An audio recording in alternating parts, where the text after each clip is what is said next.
So we're continuing our studies of Sefer Breisheet, Perek Tet Vav, and we're talking still, yet again, about the issue of when exactly this incredibly important covenant between Avram Avinu and Hashem transpired. When people speak about the Brit, the covenant between Avram and Hashem, we all reach for Brit Milah. Why? Because there's an ongoing ceremony every single time we welcome a new baby boy into the Brito Shel Avram Avinu.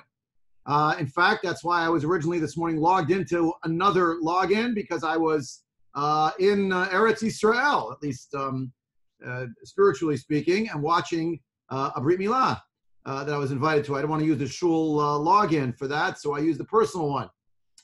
So everybody knows that's what a Brit Milah is. It's the covenant between Hashem and Avram Avinu as signified by the action of circumcision in each and every generation. However, it turns out there are two covenants between Hashem and Avram Avinu. The other one is this one. It's actually the first one. It's the Brit HaBetarim, the covenant between the parts. Now, we're not going to get today, probably, to analyzing the elements themselves within the Brit. But someone sent me an email after last year saying, it's very nice we're doing all these things with chronology, but you glossed over all the pasukim about all the imagery. There are birds, there are animals, and different things, 100%. And I intend to go back to analyze those pieces of imagery, why they're so significant, what they're doing front and center in the covenant. We'll have to ask the question, why is the covenant between the parts never reenacted? And yet the covenant of the Brit Milah is a mitzvah for all generations. We don't have a covenant that we're meant to reenact in some way, as far as I know, of taking animals, splitting them in half, going between them, putting fires in between. There's no such thing. So that'll beg the question, what exactly it means when we say that there are two covenants, and one of them is repeated in perpetuity, and the other one was a one-time happening. What we focused on last week, though, I want to pick up the thread there again, is the following question. When did Brit HaBetarim happen? Our traditional understanding of things, when we learn Chumash, is things are, unless we hear otherwise, things are in the order in which they are found in the Chumash. Nobody thinks that the Teva and Noach happened somehow after the story of Yosef and his brothers. Everybody understands that there's a chronology to the Torah. However, Chazal have a principle, and that principle states, Ein mukdam u'muchar b'Torah. For the uninitiated, we've spent many sessions talking about this over the years. But for those who may not remember or weren't in Shiurim past when we talked about it, there is no earlier and later in the Torah. That's what it means. There's no sequence in the Torah. Again, it doesn't mean the Torah is a cholent and everything's mixed up with itself. On the contrary, there's a great order to it. The question is the overriding concern a concern for chronology, or is the issue sometimes an issue of theme? Are there other considerations that may overtake or supersede the concern for keeping things in order? So using the basic, you could say the basic principle of Occam's razor, the simplest explanation is the explanation, unless you need to make recourse to some other solution, because the simple reading is actually not simple at all. And the question is, how much do you want to apply that to our scenario here in Perek Tet Vav? So this is just review. The Torah states in this Parshat Lach Lecha, Hashem tells Avram Avinu in the verses, it's further along, Pasuk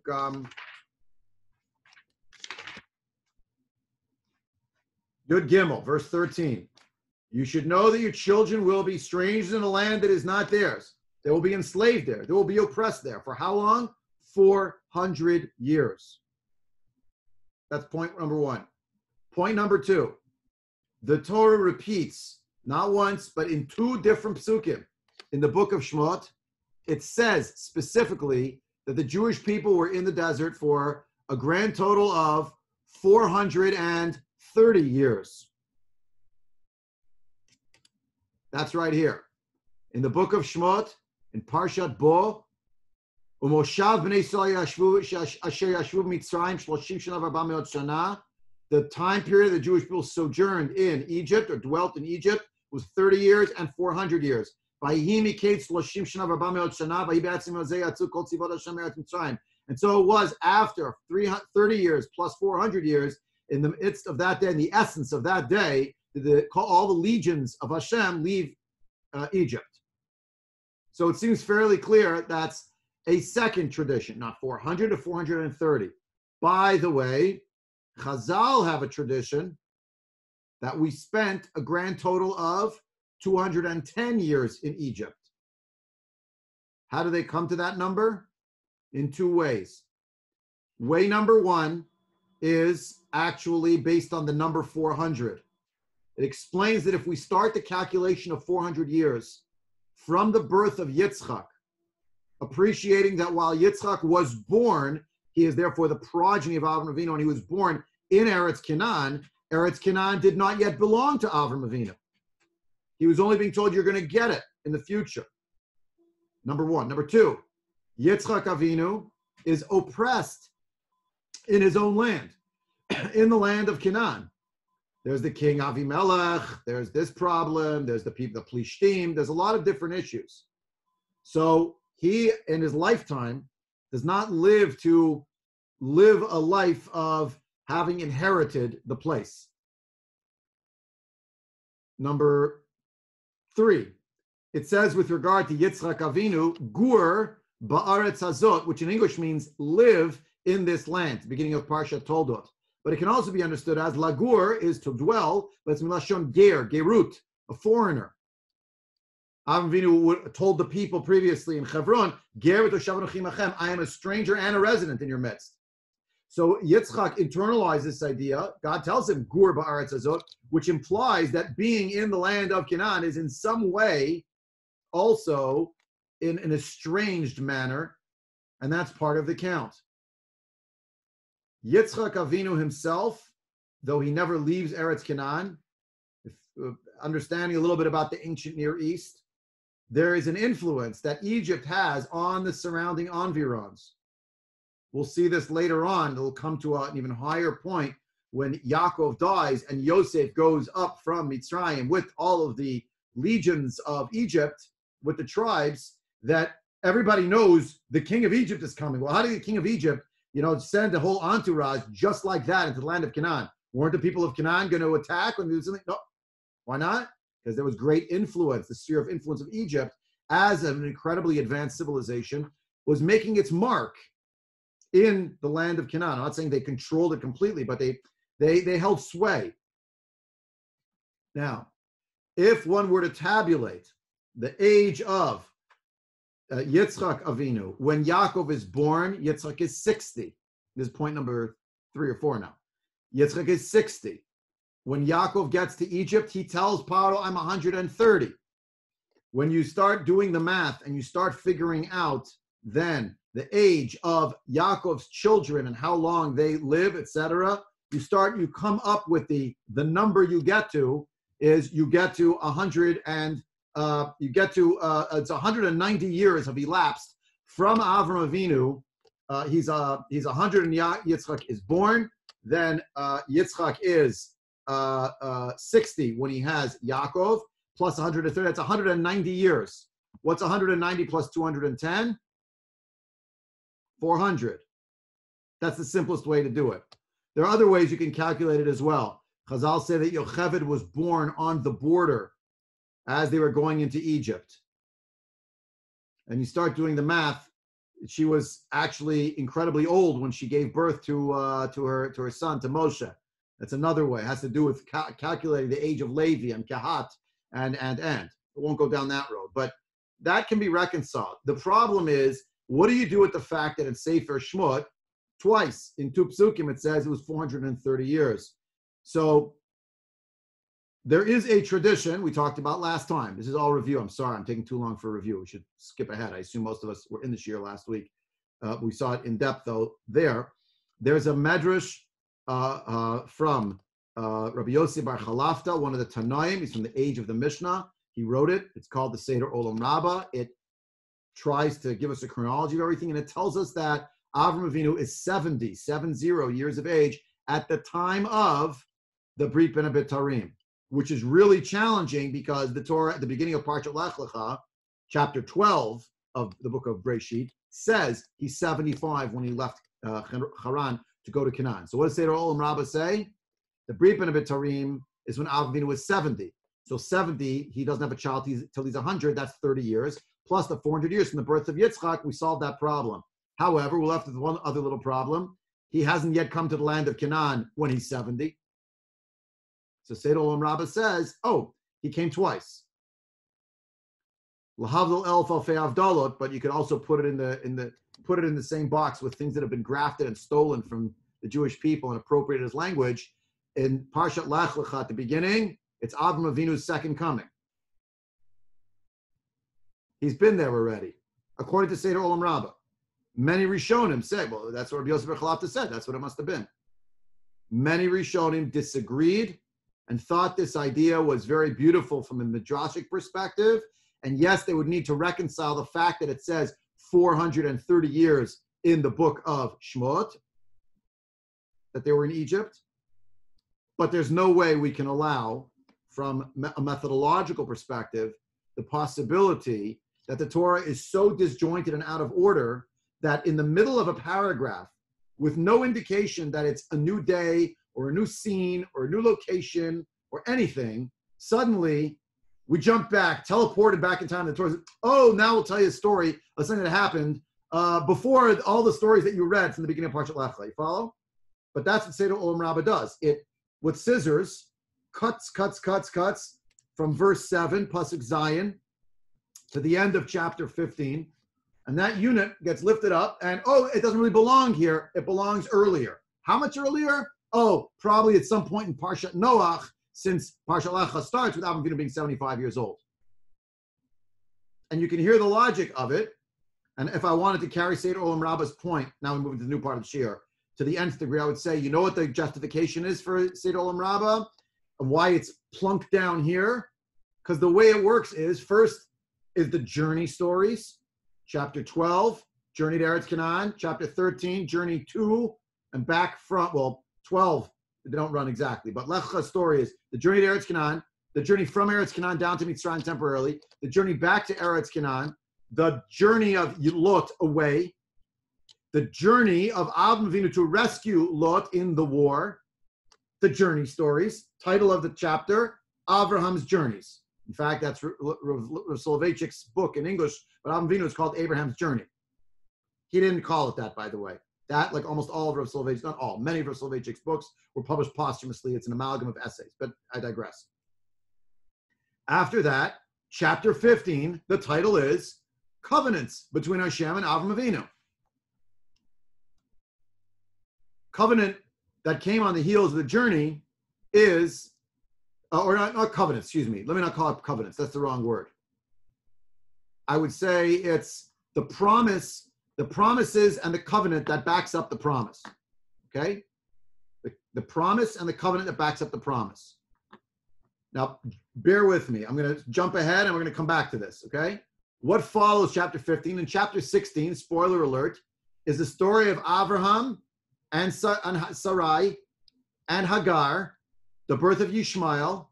The title there is, whatever the title is, Hagar, Sarai, the household of Avram Avinu. Challenges in the house of Avram Avinu. That's the story of chapter 16. What's chapter 17? The covenant, the promise and the covenant. Do you hear the language? The promise and the covenant. So the structure for Seder Olam Rabbah and Rashi, etc., is stop looking at this with such chronological eyes. Yes, Avram Avinu was not younger after he was older. No one jumped back in time. Mind you, Sarah and Avram Avinu both have a child together. He's 100, she's 90. Okay, but I'm saying, remember, it's going to happen. But the thematic consideration says, instead of putting everything in chronology, which according to Seder Olam Rabbah, the order is like this. First came the Brit, the covenant. How did God appear to Avram Avinu? What's the first thing God said to Avram Avinu? I am the Lord your God who took you out of. Just like at Har Sinai. but on a personal level. Avram Avinu is 70 years old. He's just moved to Haran not too long ago from Ur Kasdim, Ur of the Chaldees. Now he's where he is. He gets the covenant with Hashem. Then he moved out and he went back to where he had made that covenant, which is back to Eretz Canaan, because the mission's starting earlier than he thought. He thought, when's the mission going to start? When I have a child. I don't have a child yet. I'm not going to go to Eretz Canaan. It says I'm going to give it to your progeny, so I'll wait till I have progeny. No, Hashem tells him, no, go now. 75, he goes. Gets there, has to leave. Comes back. His nephew departs from him. Next section, the War of the Four Kings, the Five Kings. He rescues his nephew. Now Avram Avinu says, Hashem, what's going to be? God tells him, don't worry. I'm going to protect you. You have a lot of reward. Avram says, no, I'm asking, am I going to have a child? Because as of now, remember that covenant we made together years ago? I don't have a progeny, and I'm waiting for it still. Don't worry. Go outside, count the stars. Your progeny is going to be like that, right? Then he believed in God, and he accorded it to him as an act of tzedakah, period. What was the covenant that Avram Avinu had made with God previously? Now I'll tell you what that covenant was, but by the by, it existed before. Promise and the covenant that backs it up. Chapter 16 and 17 will be the same structure. The story, which creates the question or sharpens the question, and then the promise and the covenant that comes after. Chapter 16 is going to be Yishmael, all the trouble with the birth of Yishmael. Hagar, Sarai, right? And in chapter 17, it's going to be God saying to Avram Avinu, no, we're making covenant number 2, the Brit Milah. So you see the structure? Okay, now I'm going to wreck the structure because the Ramban is the most accessible, I think, to one to read in order to hear the flip side, which is against Seder Olam Rabbah. Now, the words against Seder Olam Rabbah are themselves potentially fraught words because the Ramban lived in the 13th century of the Common Era, and Rabbi Yossi Bar Chalafta was one of the students of Rabbi Akiva, lived in the time period of the Amoraim, of the Tanaim, excuse me. Now, why should we care? Because Judaism is predicated on the idea that not only we stand on the shoulders of the generations that have come before, but that we actually maintain that as the generations go and as eras shift from one to the other, the word of the previous eras takes on a cast of authority by dint of having come from that layer, particularly when it's from the world of Chazal, defined as the world of the Mishnah and the Gemara, the whole era of Talmud, till circa 500, the Common Era. Why? Because those traditions, many more of them, are received and not just creative interpretations. Within the world of Chazal, there's the world of Halacha and the world of Agadah. The world of Halacha is, what do we do? What's the mitzvah? What should we do now?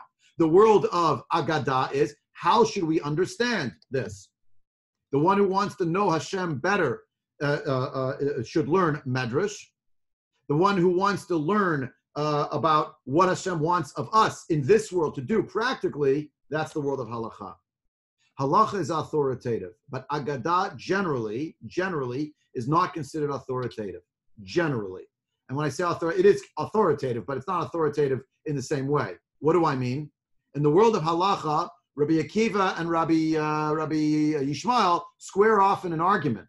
Okay, but where the rubber meets the road, someone's going to win the argument, someone's going to lose. In most cases, there's going to be a vote, and so was the majority. The rule follows them. In the world of Agadah, you can have two interpretations of Agadah which contradict each other, which live side by side symbiotically. We don't have to paskin, this is the right one, that's the wrong one. It doesn't matter. We're not interested in what's the bottom line. We're trying to understand what are the lessons HaKadosh Baruch Hu seeks to impart through this or that section of the Torah.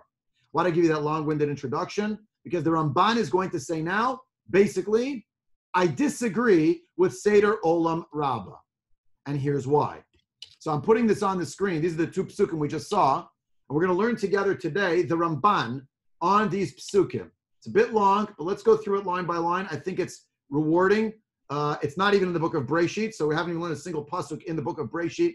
But at least we're seeing something in here that will hopefully give us a window into understanding why this is such a significant question and why the Ramban, in his view, there is no way that there's a cholent being made out of the Chumash. It can't be. If it says that now's the time when God made the covenant of the Brit and HaBetarim, then it's here. What do I do with the number 430? He's going to give you his answer right here. You'll see if you like it or not. Okay, I haven't allowed a word in edgewise. I'm so sorry. Does anyone have questions or comments before we embark on this, chew on this Ramban, which we're going to get to presently? Questions, comments? Wow, that's a lot of silence for today. Okay, I hope that's not because you can't unmute yourselves or something. Okay, are people able to unmute themselves? Yes, just choose not to. Okay, fine. Let's go. Ramban. It's on those verses, 430 years. So, first things first. Here's the understanding of the years, and this understanding of the years is Zelash and Rashi. This whole thing we're about to read now, we should know, this is a quote from Rashi. Okay? Ramban copies for you the language of Rashi. I'm pointing to word by word. 400 years.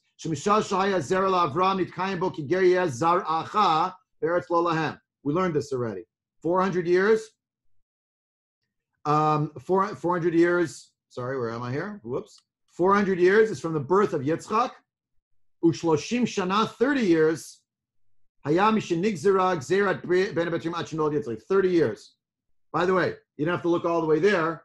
It's when you just read this, you realize, wait a minute, this actually is right here. This Rashi, this is the Seder Olam Rabbah view, right? When you start doing the math, you realize it's actually going to pan out exactly that way, right? So it's going to be the 430 issue, right? If you look at Rashi, Sefer Breisheet, chapter 15, verse 13. That's what's quoted basically right here. It's a little bit of a longer version. It's the version that encompasses also the question of Kehat and Levi and who was where, etc. But this is what we need to know. Okay, everyone's with me. This is all Rashi. Everyone's with me. Good. Yes. Okay, we saw this. So again, Rashi takes the view of Seder Olam Rabbah. V'hu dat Rabotenu, quoted from the Mechilta here, according to the Torah Chaim Chumash. It's not actually the Mechilta directly, but it's Seder Olam Rabbah. I'm not sure why it said the Mechilta. I have never looked it up in the Mechilta, but that's interesting because the Mechilta is another book that was written in the time period of the Tanoim, and it is actually a halachic book. It's interesting, but it also has agadic material in it. Okay. Ela she'eno metukan beperusho kol tzorko. However, this is not corrected in its interpretation to its fullest extent. It's a polite way of saying it's wrong. Shaharei katuv ve'Avram ben 5 shanim v'shivim shana b'tzeito mecharan u'mamad bein HaBetarim haya achar kach yamim rabim. It says in the Torah he was 75 in chapter 12. According to the Ramban's basic idea is, I agree that on certain times in the Torah, chronology will be superseded by theme. I get it, but I have to have a really good reason to say that. And this is not a good reason to say it because I have countervailing pressure from the reality that the beginning of the Parsha said he's 75. Parshat Lech Lecha. So you can't go back and say he was 70. Aval nistarech l'taretz ha'inyan k'mo sheshanu b'seder olam Avram Avinu haya b'shash medaber imo b'rim b'netarim ben 70 shana. I'm gonna have to answer for this because when I look up Seder Olam in the first chapter, Seder Olam Rabbah, this Tannaitic work, this work by Rabbi Yosef Bar Chalafta, it says he was 70 at that time. Shana Amar, as it says, indicates Shloshim Shana v'Arba Me'ot Shana Yatzu Kol Tzivot Hashem Me'eretz Mitzrayim. The proof text for Seder Olam Rabbah is the book of Shmot, chapter 12, verse 40. Chazar l'Charan v'asar sham 5 shanim shenemar v'Avram ben 5 shanim ב-70 שנה בצאתו מחרן, ויהיה עניין הכתוב לומר, כי בצאתו מחרן ארץ מולדתו, שלא חזר וראה עוד בבית אביו, היה בן 75 שנה. When it says that he left, מארצך, ממולדתך מבית אביך, Seder Olam Rabbah explains that it means Now he was being told by Hashem, leave, and this time don't come back home. As opposed to the last time when you got to Eretz Canaan and you did come back home. Everyone with me? Okay, let's go. So, Vidati, my opinion, B'derech HaPshat, this is a very important line. I can't underline in this program, but if I could, I would. Vidati B'derech HaPshat means, and my view, in the manner of the direct, simple understanding, the literal understanding of what actually is transpiring here. Yeah? My view is according to the Derech HaPshat, he's giving you a methodological statement. Ki Hashem amar la'Avraham, because God said to Avraham, Yadoa teda ki terem titi lecha haaretz hazot, ger yezarcha be'eretz lo lahem, yamim rabim 400 shana. You should know, Avraham, that before I give this land to your progeny, they will be strangers in a land that is not theirs. And then how long will they be there? 400 years. But what did Hashem not say to Avraham? Velo chashash lo dia shloshim. Ramban's answer is, he just didn't mention the number 30. Ki amar lo, because he said to him, Od, v'dor vi yashuvu hena. God said to Avraham in the Brit and HaBetarim, chapter 15 of Breisheet, verse 16, he told him the fourth generation will come back here. Lohodio, to tell him, to inform him. Shliyashuvu miyad b'sof 400. They will not come back even after the 400 years, but rather, Ada dor ha'revi'i she'yeh shalem avon ha'emori, until 4 generations have passed, so that the sin of the Amorites has been completed. Yirmoz l'shoshim shana halalu, it's a hint to these 30 years. Ki omdam b'midbar 40 shana, lo mipnei avon ha'emori shelo nishlam. The fact that the Jewish people spent an extra 40 years in the desert, that's not really on account of the sin of the Amorites that was not yet completed. Does everyone see what just happened? Let me explain. In our section, I'll just go to it because it's quicker to see it here. We're doing this parsha now. I'm in this box. Hope that's not too dizzying for everyone. This is chapter 15 of the book of Breisheet that we're learning now. So we just saw that this is Brit and HaBetarim, and this, according to Seder Olam Rabbah, is happening 5 years earlier. Ramban says, no, it's not. It's happening right here. Why did Hashem say to him, oh, by the way, you should know your children will be slaves and strangers in a land that isn't theirs for 400 years? He really meant to say 430. Why didn't he say the 30 years? He didn't say it here because actually they were only enslaved by Egypt for 400 years, and then no more slavery by Egypt. Cut. No more. What happened? Yetziat Mitzrayim happened. However, who will come back to this land? The 4th generation will come back to this land because the sins of the Amori will not have been completed until that time. What time, says the Ramban? The time of 430 years. Did the Jewish people march from the land of Mitzrayim to the land of Canaan the same year? Well, we know the answer because we just had Parshat Shlach. Not really. We left Egypt. We celebrated Pesach. We made a Seder. It was amazing. It was great. And then it took another 40 years. Says the Ramban, Hashem is not going to say to Avram Avinu, by the way, it's going to be 400 plus years. So he told him in coded language that Avram Avinu may not have had any understanding of. He said to Avram, you should know that your children will be a strange land of theirs for 400 years. And by the way, from the birth of Yitzchak until they get to Egypt, it's 190 years. They spent 210 years in slavery. That's 190 plus 210 equals 400. By the way, that's the first way. The other nicer, warmer way, which is much less pshat, and it's just a gematria, is that it says in the Torah, Ridu Shama, go down to it, Reish Dalad Vav is gematria 210. That's like the rhetorical flourish, fits nicely. It's the proof to me cannot be predicated on, we counted the letters, Reish Dalad Vav, that's 210. It's really much more that's the mnemonic device to remind us, 190 years from the birth of Yitzchak till Yaakov goes down to Mitzrayim, plus that when they got out, that's 430 years. You have to account for the other period of years, of 30 years. Now, we have them solved for 30 versus 40. We'll come to that in a minute. But you understand what happened here? Look carefully what Hashem said to Avram. First, he told them it would be 400 years that they'll be enslaved. That happened. They got out. But it doesn't say in that same year they'll get to the land, but rather it says, and the fourth generation, because the sins of the Amorites will not have happened will not be complete until then. Back to the Ramban. That's what the Ramban is saying here. The Ramban is saying, I gotta slide this over, excuse me. The Ramban is saying here that basically he hinted to him to these 30 years, because they will be in the desert for 40 years. That's not for any other reason. That's for another reason. Now you could say, wait a minute. Are you suggesting, Ramban, that Hashem already knew that the Jewish people were going to commit the sin of the spies? The answer is, I don't know. I want to believe from an emotional and emunah perspective, yes, but I'm left with an intellectual problem. The best solution for this problem, of course, is when was Sefer Shmot written down? When were these psukim written down?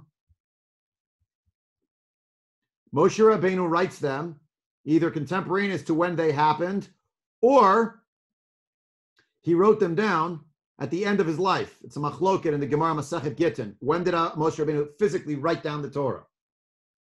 If you hold that he wrote it either serially and he added to it, because Hashem told him, okay, now add this in at the end of the 40 years, or if he wrote it all at the end and he wrote it at that time, in either case, you can answer this question by saying, it references 430 years. Now you have to say why 30, not 40. We'll come to it in a minute. But to get to this number, how do we get to this number? Because Moshe wrote it at the end of the 40 years. That's all.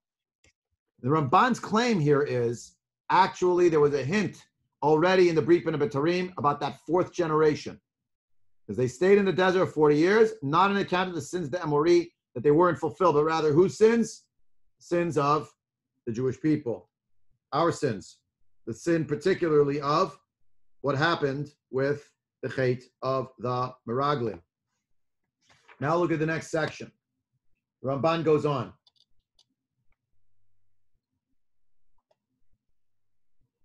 Okay.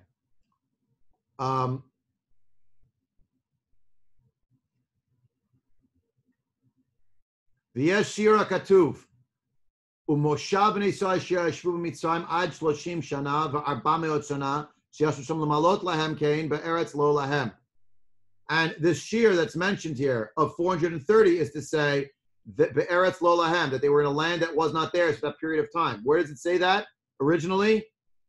Hope I'm not making everyone dizzy, but that's in our parsha. It says right here, they're going to be, where are we? Back up here. Be'eretz lo lahem. They'll be strangers in a land that is not theirs. God says to Avram in Parsha Lachacha, they will be enslaved for 400 years. Then the fourth generation is going to come back.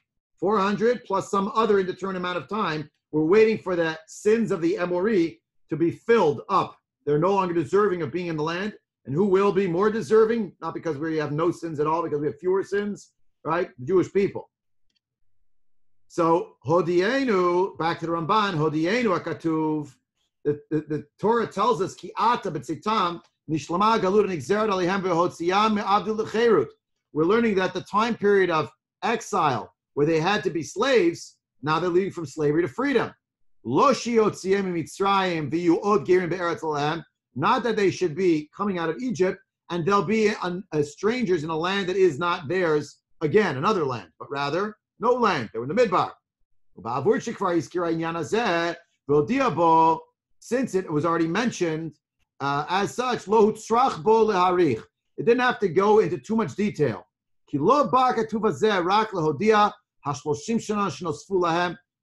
had to hear about the 30 years that were added to them.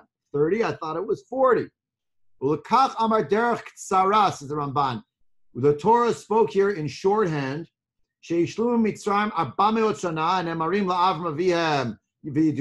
400 years that they had that Avram was told specifically 400 years, that is now completed. V'od shloshim shana, another 30 years, by Chazar, and another 30 years were added on to that. The Chazar v'amar v'imiket shloshim shana v'arba me'od shana legalutam yatzu me'eretz mitzrayim lecherut olam. After the 430 years since the time of their exile, now they could leave and go out to the freedom of the world. 430 years, 400 in slavery, and another 30 years, plus minus, in the desert. Now you're thinking, but I thought they were in the desert for 40 years. The Ramban says, well, v'domelo, v'yamim asher alachim kadesh b'nei ad asher avar nachal zared, 38 shana. The truth is, the Torah itself in Sefer Dvarim uses the expression Sefer Dvarim, that actually the time period that we took to walk from Kadesh Barnea until we crossed Nachal Zared is 38 years, until the whole generation who were part of the original period of time, Anshe Milchama as they're known, referring to the door, the generation of the spies. The Ramban basically says here, you know what? It said 38, it didn't say 40. They did it just it didn't take 38 years. The truth is, they did sit in Kadesh in one of those places for many years. And afterwards, they went backwards this way and that way, the Derech Yamsuf. And in the 38th year, they crossed Nachal Zared. Yeah? Even though it says it took 38 years to walk from Kadesh Barnea to Nachal Zared, doesn't mean they went from point A to point B and that spent time. It means from point A to point B, they walked many places, and finally they got to this place. It's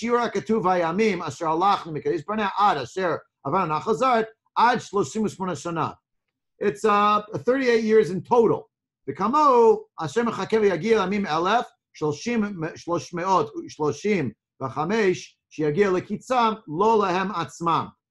he quotes a pasuk from Daniel to bolster this idea that someone's waiting for a particular period of time for something to happen. And it seems that the Ramban's basic answer, which you may or may not like, is, yeah, the 30 years is a problem. 30 years, 38 years, you could lop off a few years. Even though it's true the Jewish people are told they spent exactly 40 years in the desert, that was their punishment, the real penalty was only 30-something years. Because really, it took them a year and change the Chet of the Egel. But this time period that they spent extra, it's 38 years really. So if you do the math, that's 30 years plus. And the Torah said in Parshat Bo rather, they spent 30 years and 400 years. It didn't literally mean 430. It meant really 438, really 440. But it said 430 to tell you that it's like a little more than it was. Is the Ramban's answer completely satisfying? Not to me. Not to me. But that's the basic gist of the idea. And if you keep going in the Ramban, he fills it out further. It says the idea that they called it Leil Shumurim, that it was a time that was a time of waiting and watching by God to take them out of the land of Egypt. Ki shamar lahem hadavar min ha'et shegazar lehem hagalut shetzim b'layla hazeh b'vo ha'ketz miyad.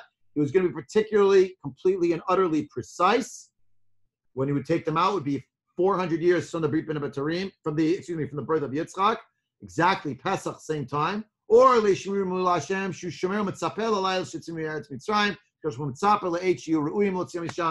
God was waiting for that period of time to take them out of the land of Egypt.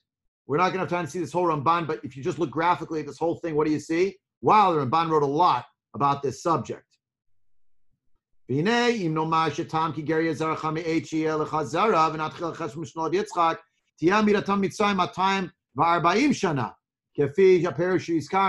The truth is, he says, well, really, if you do the math from the birth of Yitzchak, I think it was really they were in Egypt for 240 years, not 210 years to fill out the 400. I mean, it gets even more complicated. Gam zel dati eneno derech hapshat. This is also not the way of the pshat al nachon.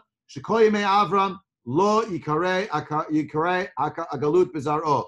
When Avram Avinu was alive, sorry, I'm making everyone dizzy today. When Avram Avinu is alive, you cannot call the exile an exile of his children. What I think really happens here is it's 400 years from this particular day. What day? The day of the Brit Bein HaBetarim.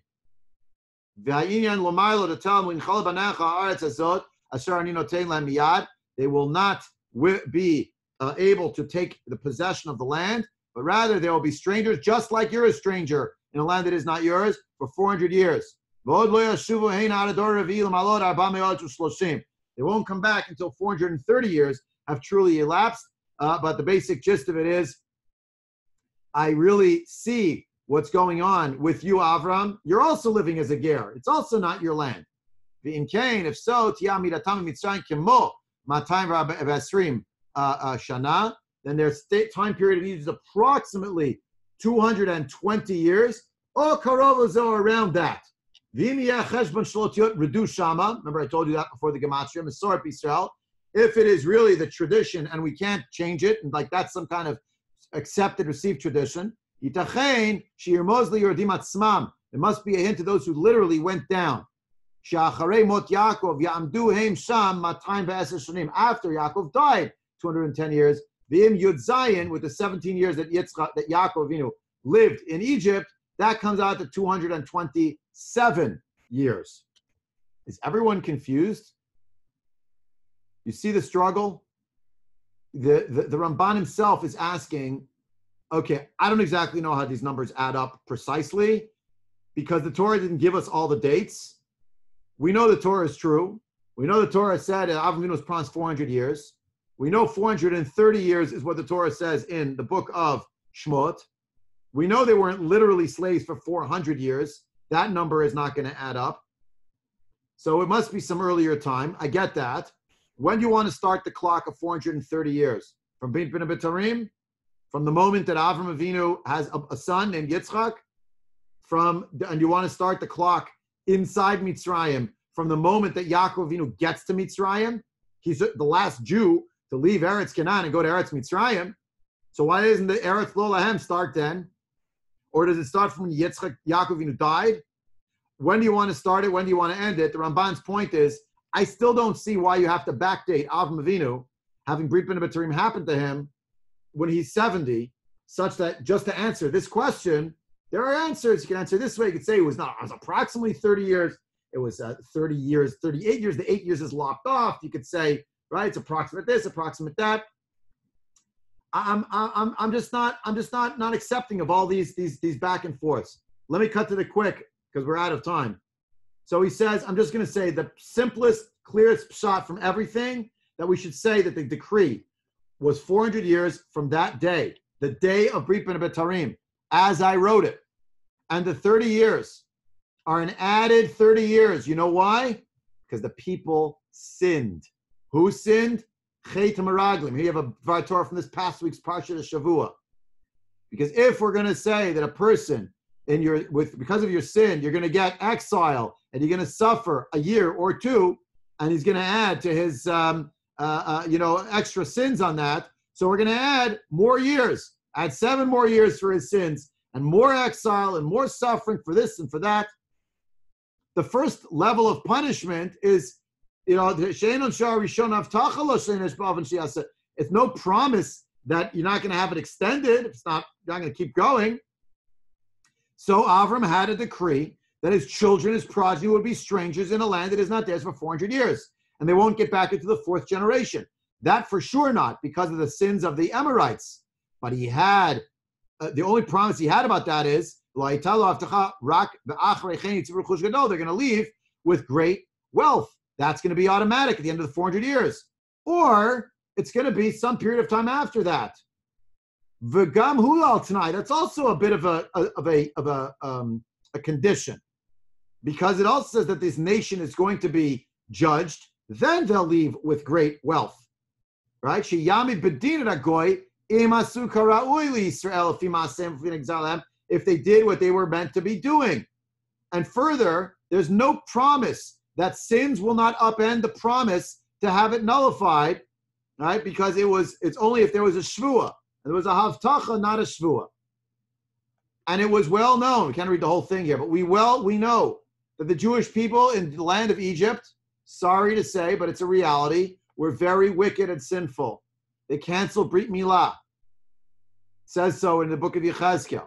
They had all sorts of idolatry that they did. So Val Cain, therefore, you know what God did? He elongated their time period in Egypt by 30 years over what it would have otherwise had to have been. And it should have really been more. However, they davened. They screamed to Hashem. And that's why it says in the Torah that they cried out from their work and they moaned and their voices were heard on high. And now, on account of the cries of the Jewish people which are reaching me, God tells Moshe at the Snet. And then further along, it will say, we called out to Hashem, the God of our forefathers, and he heard our voice. He saw our suffering, our toil, our stress. Because the truth is, they were not yet worthy to get out because of the cates that came. But God received their screams and their moaning because of their great suffering, as I explained in the book of Eila Shmot. Yeah? So he says, this is not as big a problem as you think. Why is it so hard, he asks rhetorically, they can't accept that they got an extra 30 years for bad behavior? Okay, and by the way, we got 40 extra years in the desert for our sins. So in the end, what the Ramban says is, even though Hashem told Avram Avinu it was going to be 400 years, it really was 430 years. Yeah, and the tradition of being in Egypt just for 210 years, it's a gematria. You don't have to go crazy about it. The fact is, there were 480 years we know about in the desert, so they got an extra 30 years. Why is it so hard? Why is it so hard for them to accept? Maybe it really wasn't 210, but it was a little longer than 210, 230, 240. They got extra 30 years for bad behavior. Then they got out before staying an extra period of time. Yeah, I know you're going to tell me this other midrashim. I know. I can't answer all the midrashim of the world. But I see in the Torah, in Parshat Shlach, God said to them, remember that promise to give to Avram Avinu? I will fulfill it, but you're going to die in 40 years now in the desert, but your children will get it. Fine. So that's also what happened here. They got an extra 30 years. And that's why it says in the end, it was 430 years. Why is it an extra 30 years over what happened, what Hashem told Avram Avinu way back when?